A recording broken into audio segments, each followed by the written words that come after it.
12 o'clock on ESPN, Alabama minus 10.5 at Kentucky.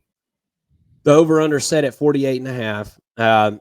Look, and we put all these betting numbers on here because a lot of people like to bet and stuff. So come join us Friday, and we will we'll give you all our best bets for the week as far as those numbers go. But for this matchup here, let's kind of break this one down.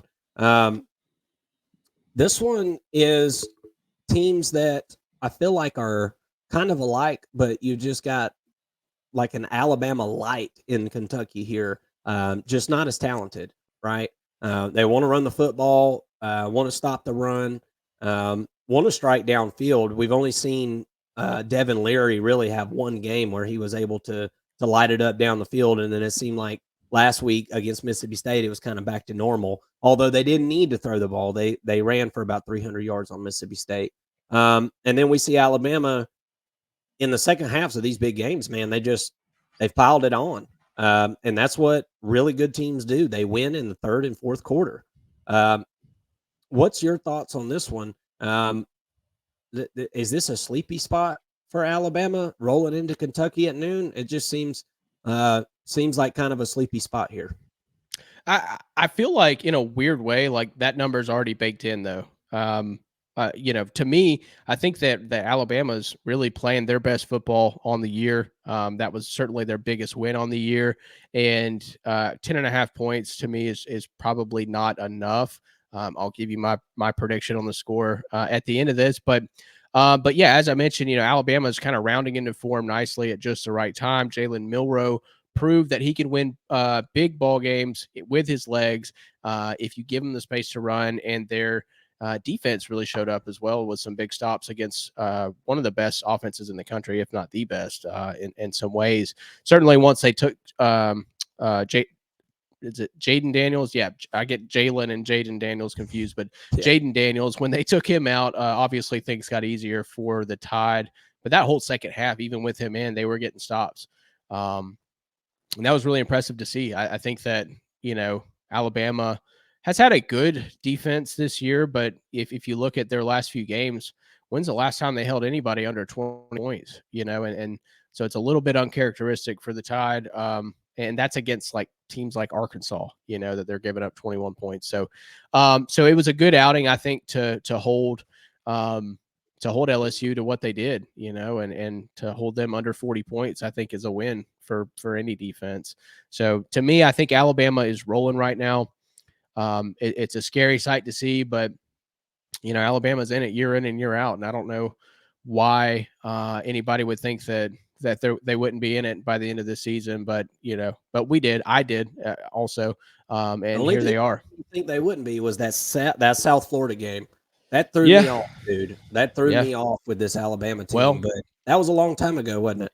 And you mentioned that, and I wonder if that wasn't the smartest coaching decision by Saban. To sit Milroe, and he's referenced that and said, "Hey, I tested him," which of course he's going to take credit and no blame at all for how bad they performed in that South Alabama game. But yeah, he said, I tested him, I sat him, didn't play him, and and we just wanted to see what he was made of. And he came out, and I remember that week hearing that he was out leading practice that whole week, had a good energy about him. Kind of won the starting job back from not even playing. And so, and I really like Milroe. I think that he's a really positive person. He's a guy you kind of want to root for in a way. And this Alabama team, is suddenly likable. I mentioned it in our top 25 breakdown, but all of a sudden I'm rooting for the Death Star, in a weird way. And we want the Republic to win in this Star Wars alternate universe. So, but anyway, so Alabama's rolling right now. Kentucky, on the other hand, they went on a 3-game slide starting with Georgia, where they just could not get their offense moving like they did against Florida in week 5.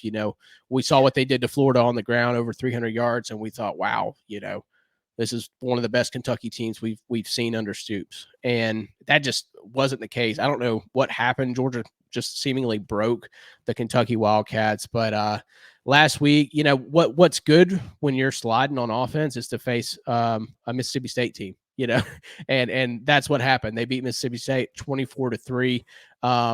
And that's just kind of what happens when you face Mississippi State. They're competing with Vandy as to who wants to be the worst team in the SEC right now. But yeah, now Kentucky's got their arguably their hardest game of the season. It's up there with Georgia for sure, because Alabama's hot. Georgia got hot when they faced Kentucky. They weren't hot going into that game.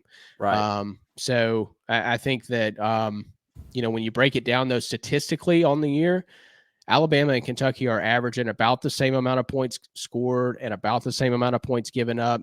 But right now, Alabama, there's no doubt Alabama offensively is playing at a much higher level of football than they have all season. So I think statistics, which is where I usually lean on these breakdowns, it's really tough to look at because you're looking at a different animal, like take out almost every other week, because we've seen this beast in Alabama kind of crescendo up into what it is right now, and I think that they're a different team than the stats show right now.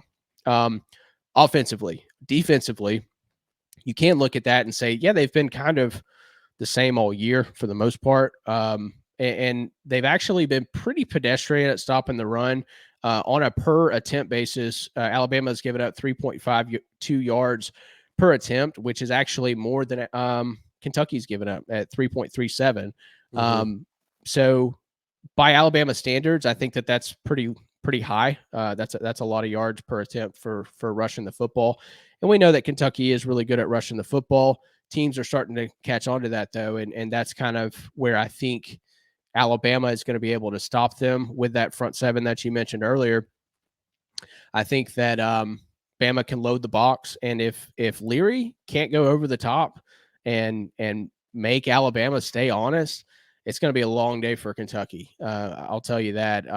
But that's something that Leary really hasn't done all season. I haven't seen it. So if Kentucky's going to win, they're going to have to play a balanced game, find some success in the run game early, and keep Bama honest with some deep shots every now and then.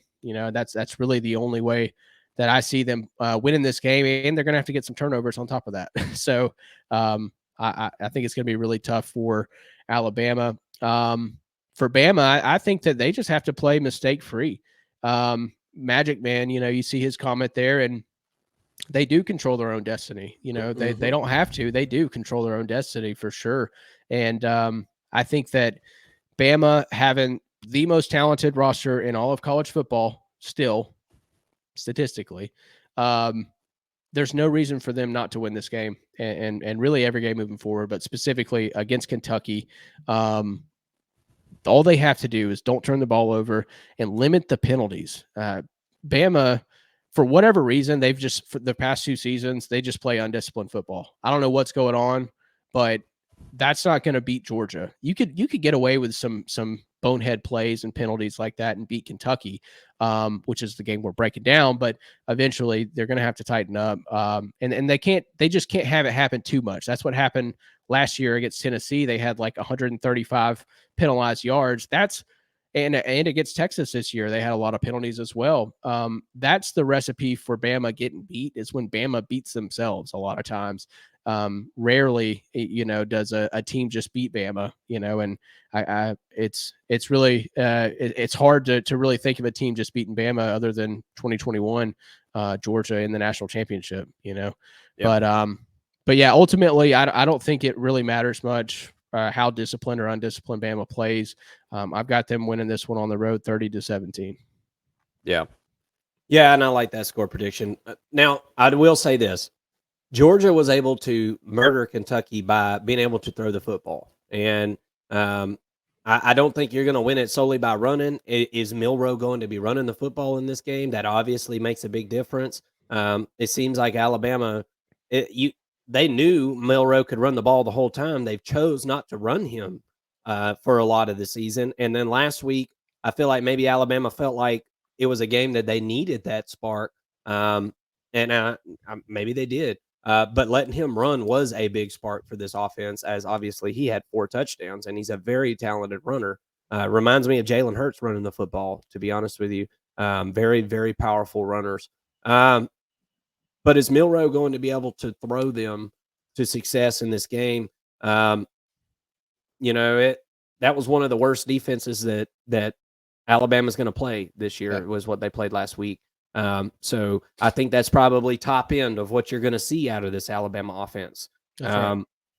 These wide receivers are going to have to step up on Saturday. If they're going to cover the spread, they've got to step up and help Milroe cover the spread, because if Alabama is planning on playing murder ball here, Kentucky will keep this within 10.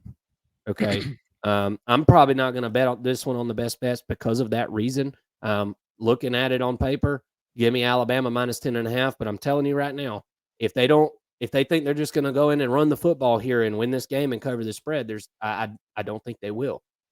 So they're going to need to be able to throw the football around a little bit to get over the top of Kentucky, because if they know they can key in on your run game, they can stop the run. They are very, very physical.